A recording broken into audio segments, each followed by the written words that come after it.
Sophia Santiago. I'm Jade Bell. And I'm Amani Arthur, bringing you your daily dose of important news, weather, and more. Speaking of weather, let's go to our weather reporter, Angela Carter. Thank you, Jade. I'm here in front of the Gregory School. It's 36 degrees outside, although it's still sunny side up. Tomorrow will not be the same, though, because it will be raining cats and dogs. Make sure you come prepared. That's all for me. Remember to stay active and put first things first. Back to you, Sophia. Thank you, Angela. Now we're going to see what Lavance Ambrose is doing on the scene with Miss Richardson. Hello, I'm Lavance, and this is Miss Richardson. How do you put habit 3, first things first, in your class in daily life? Okay, that's a great question, Lavance. How do I put habit number 3, first things first? Well, when you're teaching, your goal is to make sure that everyone is working. That's the priority. You are a student first. So we want to come in and have energy. We want to give direction on how to behave when you're working. Because we know the end results is success, and we celebrate success. That's when we can party, and that's when we can have a good time, but then we know it's right back to business. We use the same concept in our everyday lives. We know that we have to work, especially as adults. We have to work, we have to provide for our families, we have to provide for our classrooms, and then we know that there are times when you just let everything go, relax, and just take a deep breath in. I think that motto, play after you work hard. Work hard, play later. That's how, and it's a cycle, a never-ending cycle. Much success to you and the rest of the Gregory School family. Thank you. Thanks, Lavance. Now let's go to Jaden. Hello, my name is Jaden Velez, and I'm going to be interviewing Mr. Greenwood today and asking him how he puts first things first. So, let's see how this goes. What's up, Jaden, my man? What's up? How we doing? What's going on, man? So I have a few questions for you today on how you put first things first. Okay, what's up? The first question is, how did you put first things first when you were younger? When I was younger, my parents kind of put first things first for me.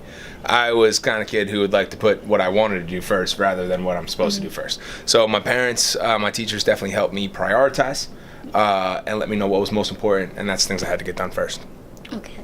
The second question is, how does putting first things first benefit your life today? So the skills that my parents taught me about putting things first with priority, I do the same thing in my job and I do the same thing in my daily life. Whatever's most important is the thing that needs to get done first. But then you also have to schedule out what you have to do so you can keep on track. Okay. So that's all the questions, and back to you, studio. Thanks, Jaden. Tawani will be interviewing Mrs. McDonald, and Finn will have Mr. Raza. Hello, good afternoon. My name is Tawani Borges, and I am here with Mrs. McDonald, a teacher from Gregory Elementary. So, hello, how are you? I'm good. How are you? Good. I have a few questions to ask you about first things first. How did you use first things first during your childhood? So when I would come home from school, the first thing I would always do is do all my homework. So that way I had plenty of time to go play outside with my friends. If you never put first things first in your job, how would your life be like? If I didn't put first things first, I don't think I would be successful in my job. I think life would just become one big mess. Well, thank you for your attention. Back to you, Sophia and Jade. This is Finn Brown, Gregory School reporter, and I am here with Mr. Raza. Mr. Raza, I have a question for you. Say two people call you about cleaning up messes at the same time. One is a spilled lunch and one is an entire shelf knocked over. Which one would you do first? If so, which one? Or would you send someone else to go deal with the other mess and help after you deal with the first? I like to delegate a lot of my work to other people, so I would definitely ask Lorenzo to do the easiest thing first, and then we would go to what would need to be cleaned up for safety issues. So we prioritize, and we kind of go by that. Back to you. Thanks, Finn. Now let's see what Ayana has with Miss Lawrence. Hi, my name is Ayana Steed. Today I will be interviewing Mrs. Lawrence. Mrs. Lawrence, how does putting first things first benefit your life? Putting first things first helps me to stay organized and to make sure that I meet my deadlines and I don't fall behind in any of my work. Back to you. Well, extraordinary explanation, Miss Lawrence. Now on to Ariana with Mr. McLaughlin, Troy with Miss Maggie, and Jessica with Miss Newman. Hi, I'm Ariana Henson, and I'm here with Mr. McLaughlin. How did you put first thing first in your childhood? It's a good question.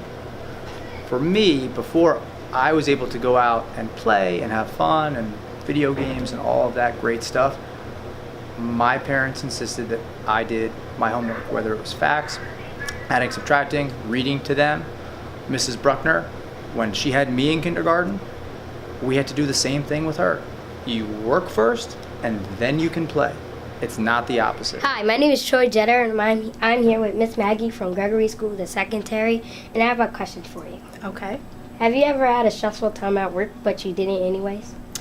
If I have a stressful time at work, a smile goes a long way. Back to you. Hi, my name is Jessica. I'm with Miss Newman, and how does habit number 3, begin with the end in mind, help you be successful in your job? Well, Jessica, I have a lot of responsibilities here. I go between 2 schools. I have to keep a schedule. I have to keep my classes in order with lesson plans. I check my email. I have to perform some translations and some phone calls. And I have to do all of this in a week before I can do things that I love to do, like play. And my play is different than your play. So I enjoy things like crocheting, and that's one of my favorite hobbies. So before I can get to doing anything like this, I have to make sure that I have to do what I need to do between grading papers and meeting with the students, conferencing with the students, conferencing with parents, making phone calls, and that's what makes it very easy throughout the week to go between 2 schools and almost 800 kids a week. Okay. Based on habit number 3, work first, then play, how do you focus on your lesson plans instead of wanting to crochet? Oh, well, just keeping organized, keeping a schedule, writing things down, keeping piles organized, color-coded. Each day is a different class, different lessons that I have for the needs of the children, all differentiated according to their needs. So it keeps me well organized as much as I can to write things down, and I love those Post-its because I have them everywhere to keep reminders to do those things first and to keep my responsibilities in place. Okay. Thank you, Miss Newman. You're so welcome, Jessica. Thank you. Back to you. That's all we have for you today. We hope you learned a lot about the 7 habits. Tune in next time. Bye.